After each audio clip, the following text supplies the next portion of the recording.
Bismillahirrahmanirrahim.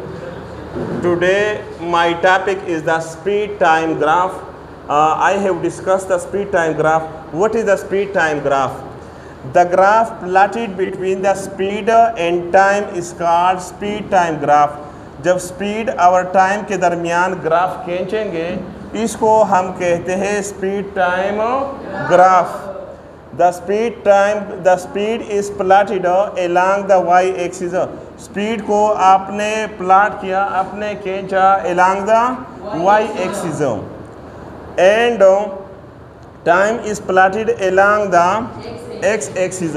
और time को आपने प्लॉट किया, आपने खींचा along the x-axis. Speed time graph is useful for two purposes. Speed time graph जो होता है ये दो मकसद के लिए मुफीद है. नंबर एक, slope of the graph gives the magnitude of acceleration. ये आपको स्लोप देता है. स्लोप स्पीड टाइम ग्राफ में ये स्लोप जो है वो आपको मैग्नीट्यूड ऑफ एक्सेलरेशन देता है. नंबर दो, area under the graph gives the distance travelled. आपको इसके बाद एरिया देगा. एरिया जितना एरिया देगा तो एरिया जो होता है ग्राफ के अंदर जो एरिया होता है वो आपको डिस्टेंस ट्रेवल करता है. डिस्टेंस ट्रेवल का मतलब होता है फासला तय होना. फासला तय होना. पहला नंबर एक है the slope of the graph gives the magnitude of acceleration. पहले हम इस पर बात करेंगे. स्लोप ऑफ द ग्राफ जो आपने कहा है कि ये एक्सेलरेशन आपको देता है. Acceleration. Consider the motion of the object. एक बॉडी है वो हरकत में है. विच स्पीड अप और उसका स्पीड में इजाफा होता है फ्रॉम 0 to 8 मीटर पर सेकंड. पहला इसका स्पीड 0 था, बाद में इसका स्पीड 8 मीटर पर सेकंड है. इन 4 सेकंड 4 सेकंड में इसका स्पीड में इजाफा हो गया 8 मीटर पर second. The slope of the speed time graph gives the magnitude of acceleration. ये जो स्लोप होता है स्पीड टाइम ग्राफ का ये आपको एक्सेलरेशन देता है. तो स्लोप हमारे पास स्लोप जो होता है ये एक्सेलरेशन देता है. एक्सेलरेशन का फार्मूला है delta V divided by delta T. Delta V हमारे पास बराबर होता है वी एफ वन फी V I divided by T F one फी T I. Therefore, the change in speed with respect to time will only give us the magnitude of acceleration. हमने पहले कहा था कि the rate of change of velocity is called acceleration. तो इस graph में जो चेंज इन स्पीड में जब चेंज आया है ये आपको देता है मैग्नीट्यूड ऑफ एक्सेलरेशन. ये हमारे पास है. इसके साथ ये दो लाइन लगाए, दो लाइन इसको हम कहते हैं मैग्नीट्यूड ऑफ एक्सेलरेशन. पहला इसका स्पीड 8 मीटर पर सेकंड था. 8 माइनस 0. पहला वो इनिशियल वेलोसिटी इसका 0 था. फाइनल वेलोसिटी इसका 8 हो गया डिवाइड बाय इनिशियल टाइम 0 था. फाइनल टाइम इसका 4 हो गया. 8/4. 4 एकम 4, 4 दूने 8. तो उसका स्पीड हो गया 2 मीटर पर सेकंड स्क्वायर. अच्छा, number 2, area under the graph के अंदर जो एरिया है गिव्स अ डिस्टेंस ट्रेवल्ड. ये आपको देता है डिस्टेंस ट्रेवल्ड. डिस्टेंस का मतलब है फैसला, ट्रेवल का मतलब होता है तय करना.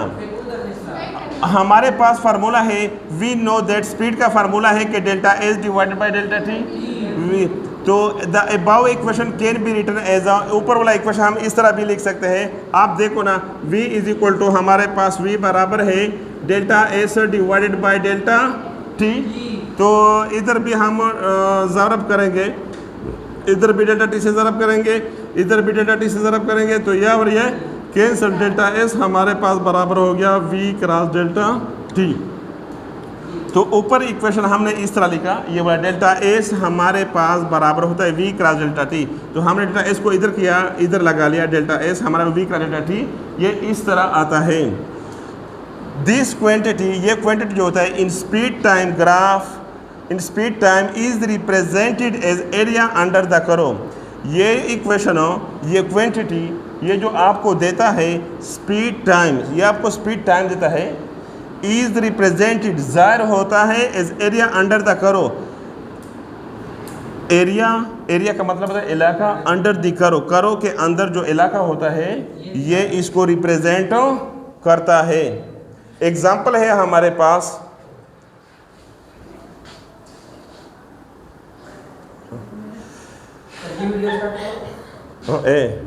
एग्जाम्पल तक करिए।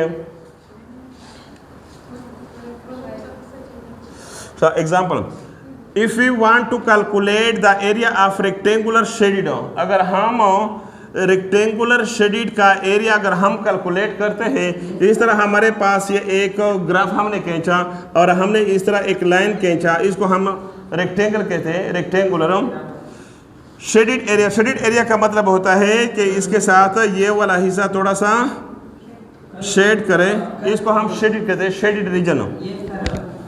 For the speed time graph of an object in motion as shown in the figure, speed time graph में एक ऑब्जेक्ट है वो मोशन में है जो आपको शक्ल में दिखाया गया है।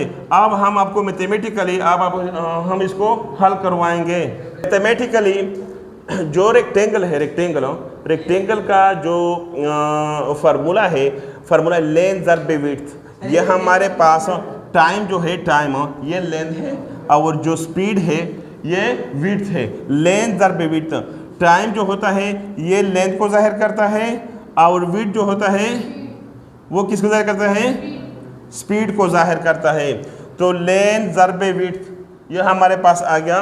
लेंथ हमारे पास हो गया टाइम डेल्टा टी ज़रबे, और विड्थ जो होता है ये हमारे पास ये डेल्टा वी को जाहिर करता है। और इस तरह हम लिख सकते हैं, ये डेल्टा वी को हमने पहले लिखा और डेल्टा टी को हम बाद में लिखा, इस तरह भी हम लिख सकते हैं। तो putting the values from the graph, graph की वैल्यू को हम पुट करेंगे। मैंने ऊपर आपको एक क्वेश्चन में पढ़ा है कि एक जो पहले आपको बताया था ये वाला कि पहला वो 0 था, फिर 8 मीटर पर सेकंड पे 8 मीटर पर सेकंड पे चला गया 4 सेकंड में। तो अब हम लिखते हैं इसमें जो स्पीड है, स्पीड हमारे पास 8 है और टाइम कितना है 4 है।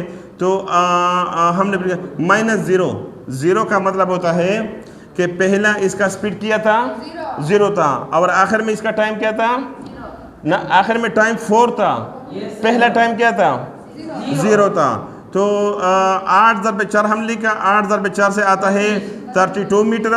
The area of the rectangle shaded is, और इसका जो एरिया है रेक्टेंगल ये 32 मीटर है। सिमिलरली इसी तरह हमने एरिया मालूम किया रेक्टेंगल का, रेक्टेंगल का। तो आप देखो ना, ये हमारे पास रेक्टेंगल है, आप ये रेक्टेंगल का ये हमारे पास एक रेक्टेंगल हो गया।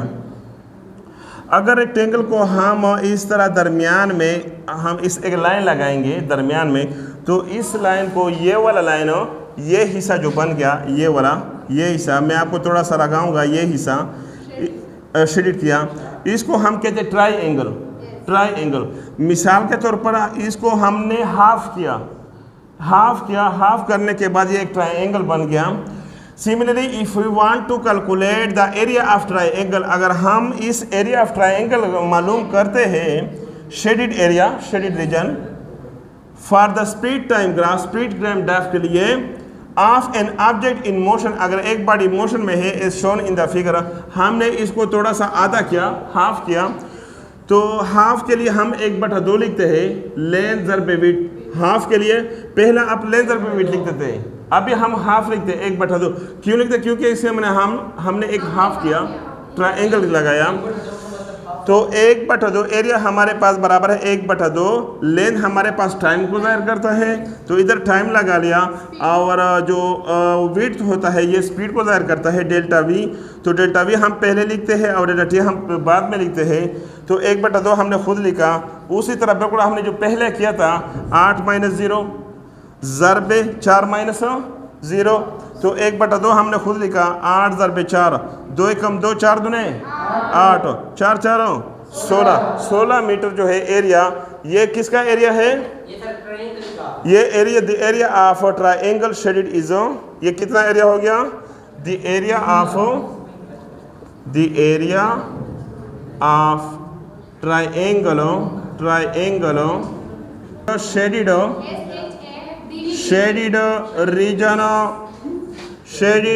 Reason is 16 16 meter. Any question in this? No, sir. अगर आपको हमारा वीडियो अच्छी लगी तो इसको लाइक करें, शेयर करें और सब्सक्राइब करें।